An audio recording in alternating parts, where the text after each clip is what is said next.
আসসালামু আলাইকুম। জাতীয় পরিচয়পত্রে অর্থাৎ এনআইডিতে পুরো নাম পরিবর্তনে ঋণ ও মামলা সংক্রান্ত তথ্য খতিয়ে দেখার কথা ভাবছে নির্বাচন কমিশন ইসি। জানা গেছে, আনুষ্ঠানিক এমন কোনো সিদ্ধান্ত না হলেও এনআইডি পরিচালক অপারেশনস মোহাম্মদ আব্দুল হামিদ সংশ্লিষ্ট কর্মকর্তাদের এমন নোট দিচ্ছেন, যার একটি অনুলিপি গণমাধ্যমের হাতেও এসছে। নাম পরিবর্তনের জন্য নোট শিরোনামে দেয়া নির্দেশনায় বলা হয়েছে, আবেদনকারী কোনো প্রতিষ্ঠান থেকে ঋণ নেননি এবং তার নামে বাংলাদেশের কোনো থানায় বা আদালতে তার বিরুদ্ধে কোনো ফৌজদারি বা অন্যবিধ মোকদ্দমা নেই, এই মর্মে হলফনামায় উল্লেখ থাকতে হবে।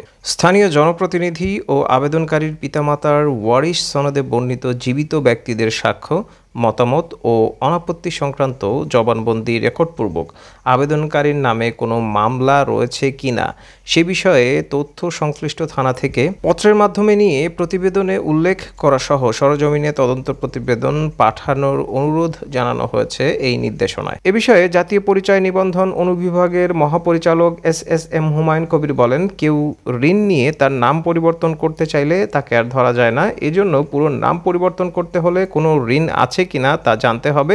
এছাড়া কোনো অপরাধ করে নাম পরিবর্তন করতে চায় অনেকেই, সেজন্য এর প্রয়োজন রয়েছে। তিনি বলেন, নিজ নাম, পিতা ও মাতার নাম পরিবর্তনের ক্ষেত্রে ভবিষ্যতে পুলিশ ভেরিফিকেশনের চিন্তাও করছি আমরা।